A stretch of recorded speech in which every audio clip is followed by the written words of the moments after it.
এই যে আপনাকে হুইল চেয়ারটা দিলাম, আমি কথা দিয়েছিলাম আপনাকে আমি একটা হুইল চেয়ার দিব, আমি আমার কথা রাখছি।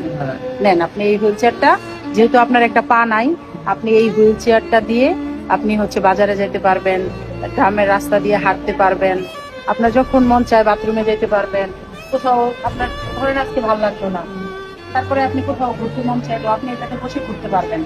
আপনার নাম কি? শরীফুল ভাইয়া। শরীফুল। বাড়ি কোথায়? সাতক্ষীরা কলম। আপনি কতদিন যাবত হসপিটালে আছেন?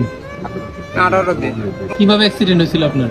ওই মাটি কেটছিলাম, মাটি যাওয়া পড়ে গেলাইছি গলিতে। আপনি এমনিতে পেশায় কি করতেন আগে?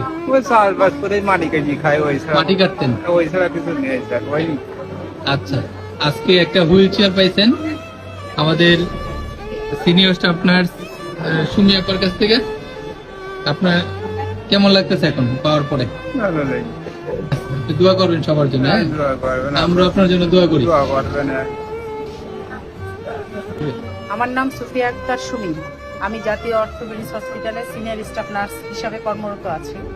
তো আমি হচ্ছে এই হুইল চেয়ার রোগীদেরকে দেই বিভিন্ন সংস্থা থেকে। তার মধ্যে এখন বর্তমানে আমি কাজ করি হাফিজ চ্যারিটেবল নামে একজন সংস্থার সাথে। রোগীদেরকে অপারেশনের জন্য দিই, হুইল চেয়ারের জন্য দিই, বিভিন্ন ভাবে বিভিন্ন রকম ভাবে সাহায্য করি। তো আমি হচ্ছে যেসব রোগীদের এসে পা নাই, 2 পা বা 1 পা নাই, সেগুলো দেখি যে ওরা অনেক গরিব বা অসহায়, এগুলো আমি আগে ঘুরে ঘুরে একটু সিলেকশন করি, তারপরে ওনাদেরকে আমি সময় মতো একটা হুইল চেয়ার দিই। এরকম আগে 40-50টার মতো দিচ্ছি বিগত দিনে। এই আমার মানে জীবনে এই পর্যন্ত আমি 40 থেকে 50টা হুইল চেয়ার দিচ্ছি রোগীদেরকে। হ্যাঁ। এর পাশাপাশি আমরা শুনছি আপনি বিভিন্ন অজ্ঞাত রোগীদেরকেও সেবা করেন। জি জি করি, সেটা আমার ভালো লাগা থেকে। ভালো লাগে। হ্যাঁ, কারণ হচ্ছে রোগীরা যখন রাস্তায় পড়ে থাকে আমার ভীষণ খারাপ লাগে। আচ্ছা আপা, আপনার জন্য অনেক অনেক দোয়া রইল।